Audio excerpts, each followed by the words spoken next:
今回の産業まとめ。赤字の韓国 GM に直接雇用命令。相変わらずの労使間対立。危機的状況のプピョン第2工場。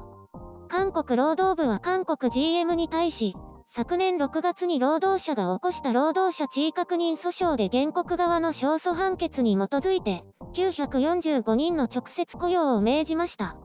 これはかつての協力会社社員が不当な派遣状態にあったとし、正規職員として雇用せよと命じたものです。しかしその一方で、最近の販売不振を受けてプピョン第2工場を閉鎖しなければならないという観測も出ています。もし閉鎖する場合は再雇用どころかまた別の人員削減が必要とされるわけで、ちぐはぐな状況に韓国 GM は手詰まりの様相です。時を同じくして韓国 GM 労組は失っていたスト権を再び獲得し、今後の労使対立が激しさを増すことが予想されます。現在韓国 GM は労使交渉の真っ只中で、このご時世に労組側は大幅な賃金アップを要求して交渉は中断された状態です。韓国 GM は一部の車種の生産をチャンウォン工場に集中させるとしていて、このままではプピョン第2工場は生産割当が大幅に減少することを意味しています。労組側はこうした措置はプピョン第2工場の閉鎖につながるとして強く反発。プピョン第2工場に新車生産割当をするように使用者側に迫っています。2018年に軍産工場が閉鎖した際、希望退職に応じず1年6ヶ月休職した従業員300人ほどが昨年末に復帰。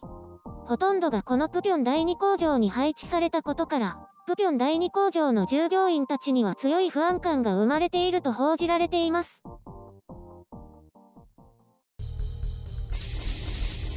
編集所官。今回の概要。止められない赤字体質。応募、労組側の条件。工場閉鎖か韓国撤退か。2018年。韓国撤退を撤回する代わりに軍産工場の閉鎖と政府からの支援を得た韓国 GM ですが、以降も大幅な構造調整が行われているようです。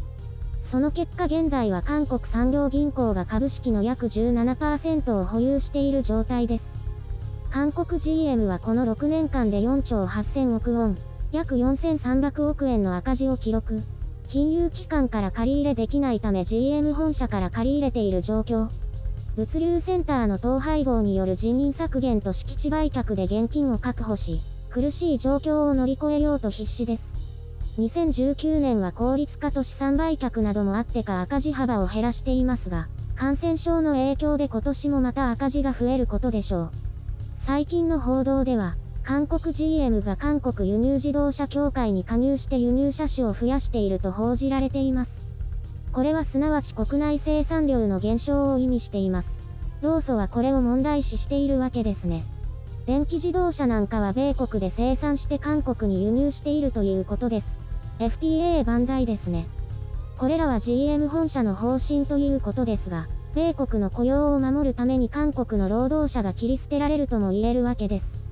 そんな中で韓国 GM 労組は待遇改善を求めて使用者と対立しているということですね。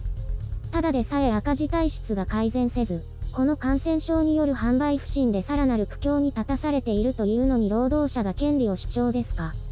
これには一応の背景がありまして、業績不振を理由に過去2年間は賃金凍結でボーナスゼロ。この反動ということです。それで昨年は赤字幅が減少したので、賃金を上げられるだろうということのようです。まだ赤字だってば。それでは韓国 GM 労組の要求を見ていきましょう。基本給は月額1万円程度の引き上げ、ボーナスは 400% プラス約54万円。2年間の鬱憤といえど、これって好調な会社並みの待遇じゃないですか？交渉のために手始めとしてまずは過剰な要求をしているだけだと思いますが、横暴な要求のように思えますね。さらにはプピョン工場の将来的な発展法案の提示を求めているそうです。使用者側は1月にボーナス16万円程度、実績に応じて8月に18万円程度。黒字化できたら9万円上乗せだそうで、かなりの温度差がありますね。そもそも韓国 GM 社長は韓国 GM の存続条件として、通常の労使関係を前提としていたわけですが、すでに大きな溝があるようですね。労使対立が続けば GM 本社は工場閉鎖もあり得るなどと話しています。当然これも労使交渉のカードの一つということではあるのでしょうが、韓国 GM が極めて厳しい状況にあるということでしょう。GM 本社からすれば、こんな不健全な労使闘争がバカバカしく見えてくることでしょうね。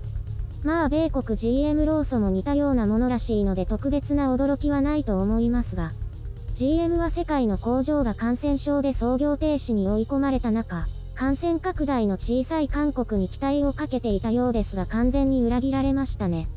先日下された直接雇用命令も応じられるかどうか難しい状況です。上告するしかないでしょうけど。このままでは945人の再雇用どころか、工場閉鎖で1000人以上が職を失うことになりかねません。最悪の事態、GM の韓国撤退にまで及べば、自動車産業の生態系が崩壊しかねないです。労組側はすでにストライキの準備もしていて、使用者側のある程度の譲歩は予想されます。3度我慢を強いるのは酷かもしれませんが、もっと大きな視点で見る必要があると思いますけどね。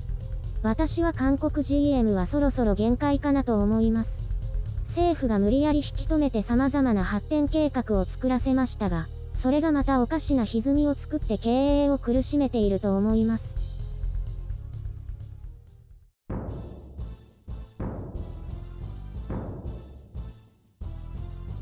GM って潰れかけた会社ですよね。それを言ったら米国ビッグ3は全部潰れかけた会社ですけどね。GM ってドイツじゃないの？ジャーマンモーターズ。違うよ、ジェネラルの G だよ。ビッグ3って他は？わかんない？フォード。アメリカいた時家の車がフォードでした。もう一つは？ない。あるよ。ないわけないじゃない。わかんない。聞いたらわかると思うけど。BMW。それはドイツ。プジョー。それはフランス。じゃあもうわかんない。ない。あるよ。クライスラー。何それ？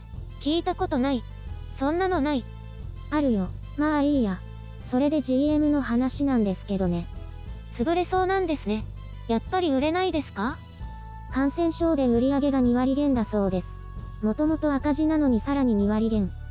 そんなに減ってないんですね。ほら、韓国は感染拡大がそんなにひどくなかったから。へえ、じゃあ意外と減ったって感じ？問題はもともと赤字体質だったところに追い打ちがかかったことですね。その上労組が賃金上昇を求めていますから。なんで労組の人はこういう状況でもお金欲しいって言うんですかね？彼らからしたら強欲っていうのではないんですよ。労働者としての当然の権利なんです。でも会社は赤字続きですよね。それでも労働者に権利ってあるんですか？彼らに言わせれば赤字は経営者の責任で、労働者の努力は認められなければならないというところなんですよ。なるほど。一理ありますね。工場労働者ですからね。売れるか売れないかは自分たちには関係ないという理論です。でもなんだかおかしいですよね。儲かってなかったら会社は払えないですよね。そうなんですけどね。そういう考えはないんですよ。だから対立するんです。経営者が労働者に責任を押し付けている式の理論ですからね。対立構造が基本なんですよ。なんでそんな喧嘩腰になるんでしょうね。主張しなければ押しつぶされる。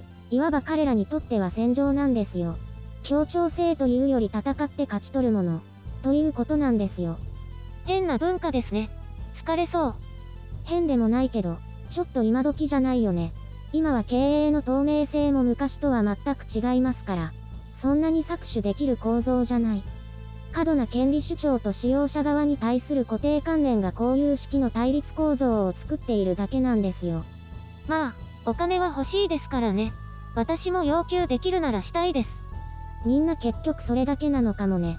みんなで要求すれば怖くない的な。変に伝統化してるだけかも。なんかちょっと羨ましくなってきました。でも問題はその人件費高騰も影響して会社の経営が危ういってところだけどね。なんだかおまぬけじゃないですか？ある意味労働者が会社を潰そうとしてるってことですよね。そういうバランス感覚が基本的にないんですが、引いたら負けですからね。強硬な主張をして一部を勝ち取る的な戦略なんです。給料はいくらくらいなの？この2年間上がってないから平均8560万ウォン、約770万円。うわ、そんなに？韓国だとこれでも少ないんですか？ヒュンダイ自動車とかはもっと多いので、それと同じ水準にというのが彼らの主張の一つですね。ところで工場潰れるんですか？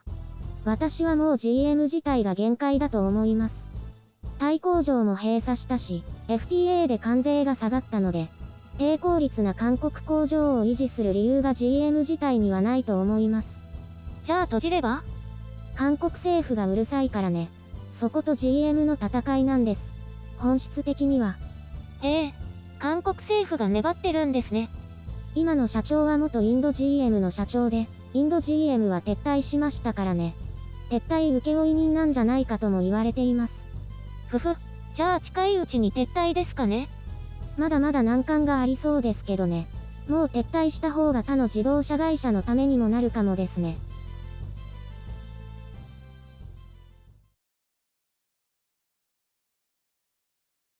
ふふふ、実は iWatch のバンドが届きました。だから Apple Watch だってば。また iWatch って言っちゃいました？覚えないね。Apple Watch。何？バンドが届いたって。バンドだけが先に届いちゃいました。時計本体は？まだ先です。なので今はバンドだけつけて楽しんでます。そんなので楽しめる？楽しめますよ。すごく楽しいです。本当に小学生みたいだね。で、それで何してるの？ポーズの練習。本当にしてんの？そんなこと。あと改札を通る練習とかもしてます。駅で？家で。そんなのいる？いりますよ。あと、お店で払う練習も。ピッて。本当に楽しみなんだね。すぐに飽きないことを願うよ。Apple Watch 使えないとかバリ雑言が始まらないことと。大丈夫。突然終わりそうだから怖いんだよ。